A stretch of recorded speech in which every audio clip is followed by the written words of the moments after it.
Welcome back. Bismillahir Rahmanir Rahim. The Prophet Sallallahu Alaihi Wasallam had said, by the one by the one in whose hand my soul is, the breath of a fasting person is more pleasant with Allah than the smell of musk. And this hadith always resonates with me whenever I'm in the space where I deal with a lot of people on a daily basis, interacting, communicating, and I become self-conscious purely because when we fasting, I'm the person who needs to sleep a bit after Fajr and wake up, and then there's no brushing of teeth with toothpaste. And yes, throughout the day, we conscious whether we have pure breath, and then I remind myself that whatever the I don't know, scent or odor that comes out from the mouth, but by virtue of us fasting for Allah, then that smell is a smell of musk to the Almighty. But in Ramadan, we our in terms of our oral hygiene routine changes somewhat a bit, and that's why I've got with me on the line. I've got a family dentist. Family dentist Dr. Faheema Ismail, and yes, she's an accomplished dentist who's been in private practice for 18 years. But for me, she's a person who also gives back to the community, because Faheema has launched the We Care for Oral Health campaign in Africa, whereby she goes to schools around the country voluntarily to educate and upskill learners with regard to oral health education. She also is a true humanitarian by heart, a compassionate individual, secretary of the Indiani Muslim Association in Soweto, where she empowers adults and children in Soweto. She's the chairperson of the South African National Women's Forum Houghton wing. And yes, she's been honored because of all the work she does. She was a recipient of the Woman of Wonder Awards 2018. Truly a sister of wonder, a female of wonder, a Muslima of wonder. So let's welcome dentist Faheema Ismail, and she's going to give us oral care advice in Ramadan. Assalamu alaikum, Faheema, and welcome to Salam Media. Alaikum salam, and thanks for having me on the show. Ramadan Mubarak to all the listeners and to yourself. So Faheema, yes, I was going to ask my engineers and producers, in fact, what is their routine, because suhoor time, I'm this person. As soon as I wake up, before I then do wudu, I take wudu, I'm first off brushing my teeth, whereas my better for my beloved, he prefers just before a Subah Siddiq sets in, he's now running to the bathroom and he brushes his teeth. So I'm the before and he's the after. Does it make a difference whether it's before your suhoor meal or after the suhoor meal in the morning to brush your teeth? Is there a better way, or as long as you're brushing it once, it's during that period? I think as long as you do brush, but generally after you have your suhoor meal, it would be better to actually brush your teeth. So whatever you have eaten for that meal, at least you know you've brushed your teeth and your mouth is nice and clean and fresh. Okay, I'm rinsing then. So I brush before the meal, but then I'm rinsing afterwards with mouthwash just before Subah Siddiq. Will that work? It does work, but I think it's more effective if you Okay. brush after you eat. So everybody, please Yeah. learn that, including myself. Brushing after you eat, you've partaken in your suhoor meal. So in Ramadan, as I've said, our oral routine changes somewhat. So can you provide us with some good oral hygiene tips? And also thereafter, I'm giving you a loaded question. What can and can't we do in terms of dental work during Ramadan? Okay, so with regards to your basic oral hygiene, generally, whether it's Ramadan or not, you should be brushing twice a day. And in Ramadan, that would make it after Sehri and after Iftar. So make sure the brushing twice a day and then your mouthwash as well. You don't have to use the mouthwash twice a day in Ramadan because sometimes your mouth could feel a little bit drier than usual if you use too much of the mouthwash. And at night, I would advise you to floss. So, whatever you did have for Sehri and Iftar, at least you know those particles also will be dislodged, and it just keeps your mouth healthier, and also it prevents bad breath. So we have to make sure that we don't inconvenience people by not looking after our oral hygiene, especially in the month of Ramadan. And in between, if you feel that your mouth isn't feeling really nice, we should try and revive the sunnah of Nabi Sallallahu Alaihi Wasallam, especially as Muslims. Our cleanliness is half of Iman. So our oral hygiene plays such an important role. So we should revive the sunnah, try to use our miswak, and that's what we can use during the day while we're fasting. With regards to the miswak as well, don't use it really hard when you're brushing your teeth. So try not to traumatize the gum area because a lot of patients use it incorrectly, and the gums tend to bleed, and they can get painful as well. Okay, perfect. Because yes, incorrect use of miswak. Then I find sometimes you taking the miswak and banging against the gum.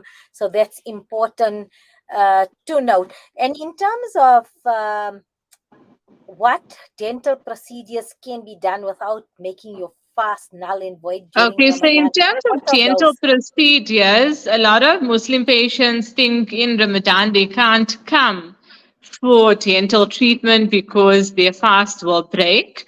But in actual fact, all dental procedures can be done. However, if you do feel that you might have swallowed something accidentally or anything might have gone down, I would recommend you pay back that fast. But generally, cleaning can be done, fillings can be done, extractions, X-rays, you can have your local anesthetic done. So all of that is perfect, and you can visit the dentist during Ramadan. Perfect, Sister Fahima.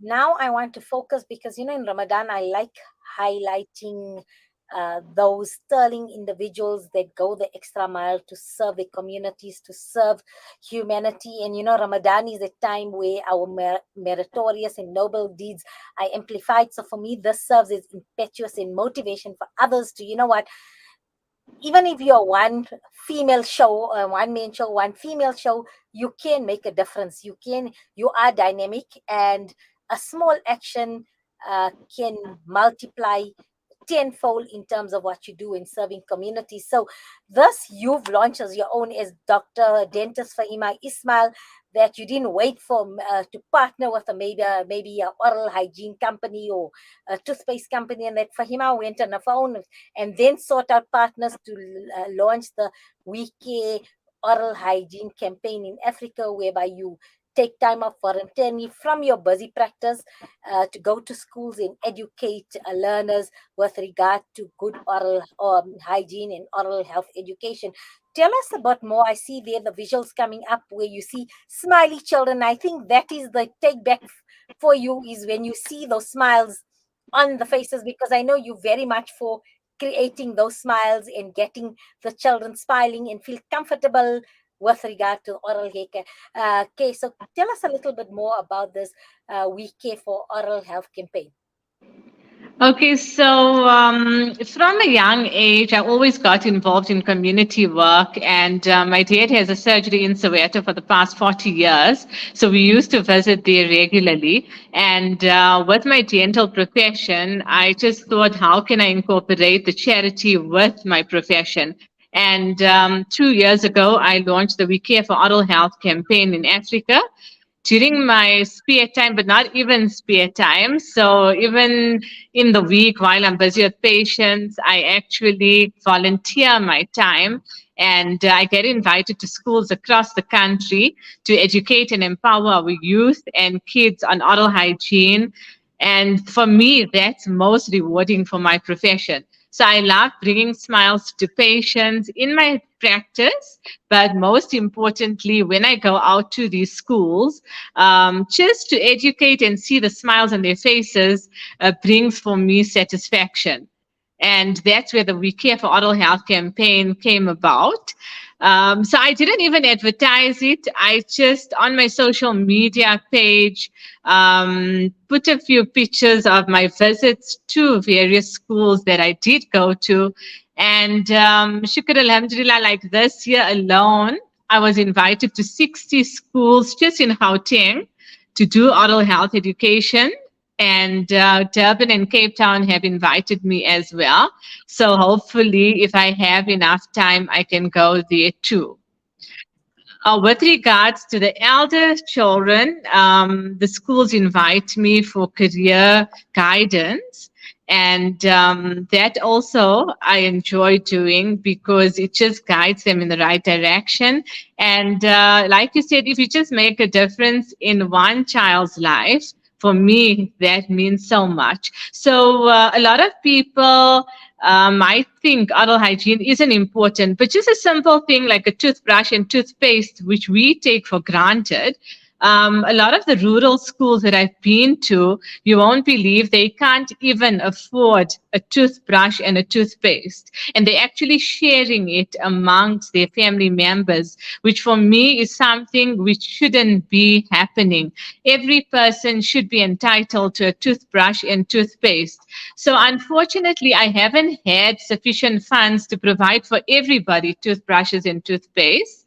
But wherever I could, I tried to get funds to at least give a few of the areas that I visited these basic necessities.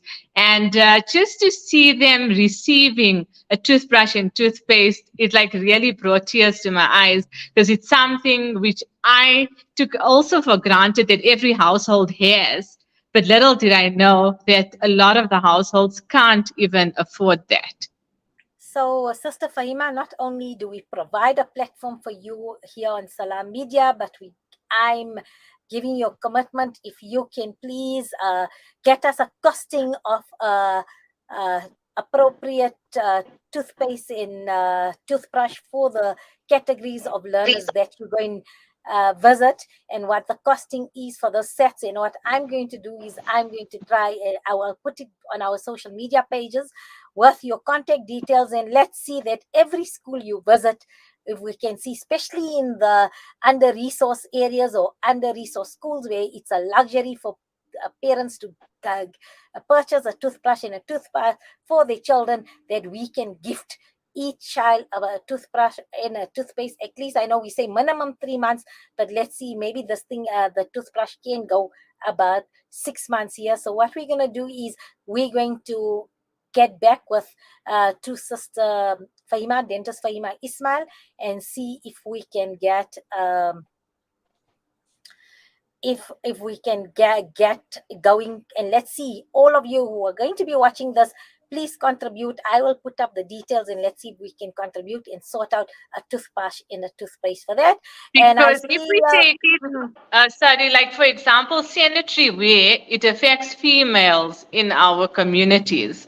But with regards to toothbrushes and toothpaste, whether you're young, old, female, or male, it affects the entire population. So it's So we're going. something which Mhm. is so So I'm gonna needed. support you, and you get me a price. We're gonna put it on Salam Media social media pages with your contact detail, and let's see that every under resource school you get to, we're gonna ensure that each child has a toothbrush and toothpaste. And I Muhammad brushes after iftar time, before suhoor and just after suhoor. There's somebody that is gonna keep the dentist away because he brushes quite often there. So Dentist Faheema, on a lighter note, shukran for your time in between patients, much appreciated. And we're gonna see what we can do to support your campaign. So we've provided the platform. Let's see what we can put now as in action, in practice, to source for you when you make your visits, that every child will have a toothbrush and toothpaste, especially those who can't afford it. So with that, it's time to say to leave you. Inshallah, I make dua that you've been enlightened, and thank you for the privilege of your time. Until next week, be safe, and we pray that we all under the mercy and protection of the Almighty. Assalamu alaikum wa rahmatullahi wa barakatuh. Wa alaikum salam.